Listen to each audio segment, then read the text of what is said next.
I wanted to get out a rotational sander and show you, but I've given away some stuff over the last couple of years. Doom was a terrible thing. And I need to order some parts from Vince's Wooden Wonders. Vince's Wooden Wonders. That's Vince Welch. He's the master of sanding supplies. He's got the pads, the backing, and all that stuff. But I started this off by telling you, your worst enemy can be, or maybe, or could be, I believe is, hardware store sandpaper. I don't even have any of it left anymore. I've given away bundles and packs that I bought through major retailers, major catalog sales, Harbor Freight, the paint store guy that did automobile paint. I got all this paper, and I had it from 80 grit to 1,000 grit, and I tear it in strips and take a strip and hone it with a strip.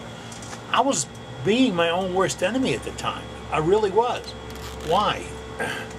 Sanding can destroy your work, or it can help take away from it.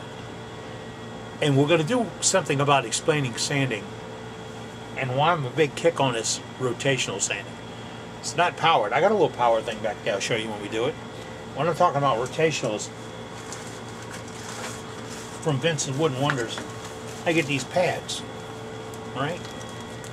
This is 600, 800, 1200, 1500. A rough piece of paper. No, what is it? 2,000 grit. So this pack here was put together to help me turn plastics, because when I get to 400, I got to go to something real fine. I'm not a nut about it, and I really get off of it early, fast and early. But there's some people out there that oversand. But if you don't understand, you can't oversand. Huh. That almost makes sense. Must be one of those days when I got the right drugs. Alright. Undersand means, for this to work out nice, this spinning thing I did a little while ago, I'd really have to go in there with some 80 grit paper and knock some high and lows off. Alright? Then come back with 120, 180, 220, and keep knocking them off. Now, if I skip the 120 and go to 180, I left the 120 bumps in there, and I'm gonna take big waves and make them into smaller waves. Not make them go away, just gonna make them change. When you skip that step, you cheated your turning. You really did. I used to joke about it, and I said it on tapes, and you probably saw it. I could start sanding at 320 if I wanted to, but I'm not going to get the finish I want. If I want the finish to come out, and we have to do this more, I want to get it, all the abrasions removed. Do you follow that? I tell you to go do this, but then somebody's going to sue me about ruining their car. Go out and take some 80 grit paper and sand the hood on your car, and then paint it. It's going to look like crap, isn't it? Really, that's a technical term, crap. It's going to look terrible. Why? You didn't get all the bumps out. They're still in there. Well, same thing happens with wood. When you don't get the bumps out, they're still in there. And when the light hits them, they come back as not pleasant. They just come back as exploded. I've done bowls where I've done bowl A and bowl B, just because I can't come up with a better name, and sanded this one at 80, 120, 180, 220, 320, 400. Yeah. Sanded this one 180, 80, 220, 320, and then 400. The difference in the wood when I got done was night and day. Why? The scratches of that grit I missed, those scratches are still in there. They are a receiving light and reflecting light. Let's go to basic physics now. Receiving light, reflecting light. That's what all these products do. They don't naturally have a glow to them. The world isn't what we see here. It's what the light lets us see. So my blue is blue and your blue is purple. Hey. Alright. But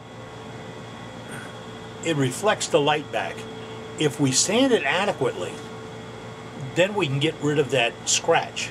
And that's where the orbital sander comes in at, because it'll remove the waste across, angled, and down, all in one move. That's the sound effect. It will remove it, and it removes it very nicely. Okay, why don't I do a powered sander? I've got probably 4 air-powered sanders and 3 electric sanders. I'm a hog for this stuff, or I was, until I understood what was going on. And it was nice, it was fast, but it didn't get where I wanted it to get. It just didn't. So now I start with the 80, and I do the half steps. The half steps. 80 plus half of 80 is 120. 120 plus half of 120 is 180. 180, the next natural step is 220. Next natural step is 320. Next natural step is 400. That's how these things are sold. For a reason. There's no 241.5 grit or 89.6 grit. These are built in stages. Now, I know this is going to get me some letters. Hardware store paper is just that. It's made for the common person. Simple effort, knocking the edge off a drawer, cleaning up the edge of a door, taking rust off the lawn furniture. That's what it's made for. It doesn't have to be exact, and the grit is not as exact. And I won't get in trouble for that. It's not as exact. But if you get the same paper from the auto paint shop, the same kind of paper, it'll be better. They charge more for it, but the strips is not the way to go. Orbital is the way to go. And you can build a little orbital sander. I got one working and I got to get it out, but I don't have the pad. That's the deal. Well, I didn't lose my mind. I lost my mind. But that will help remove it. And like I go to Vince Wooden Wonders. Somebody says, I got to go because I got to get this best paper. I got to get the Extreme Pro 5 with such and such. Really? You really need that paper? No, you don't. You need something that'll cut your wood and cut your wood right. As far as people like retailers like Vince and stuff, they love that everybody's got to change. I mean, I like people changing over to carbide and calling me. But people are making changes. And they're discovering that I don't have to have a $2 sanding disc to get excellent work. I don't have a $2 sanding disc in the shop. And I got work that's looks like it's dipped in glass. And when I fire this thing up and we start talking about finishes and getting them, I won't really have to tell you that, because I've got some work that some is and some isn't, and that might be explaining. Soft and hard, sapwood, hardwood, yada yada. Okay? So we're going to talk more about that. But today we talked about how to present the tool to make a difference. The hardest thing that I can tell a great baseball player is go out and practice. Run laps. Do whatever those hops are. That's abuse. They want to play ball. You want to play ball? If you want to play ball, learn how to play ball. Practice. Chuck up a piece of wood and spin it and see what your cutters do to that wood when you change the presentation. Stop plowing in and start slicing in. It's all in, like your daddy said, it's not all in your hand, but it is. It's all in how you present the tool. A couple of things, it's easier on you. Makes a knife a finish. Keeps your blades sharper longer. Yeah, I know, that's a bunch of crap. I know. No, really. If you abuse the blade, it's going to get duller. So if you ease into it with the blade, you cut just as much wood, but you do less harm to the blade. That makes a big difference. It really does. So let's talk about making those changes. And while we talk about changes, Big Guy Productions, we're in our down season right now. Big Guy Productions is a company my wife owns that I formed that sells carbide cutters. We sell probably as many as anybody else in the world, or more than everybody else in the world. I don't know which way it is. We got the best prices around. We have 10 or 12 cutters and selections. We have sizes that fit almost everything. If you're looking to see if I have a cutter to match this, put a micrometer on it and see what the outside dimension of that cutter is. The largest outside dimension. Same thing with the square, round and all that stuff.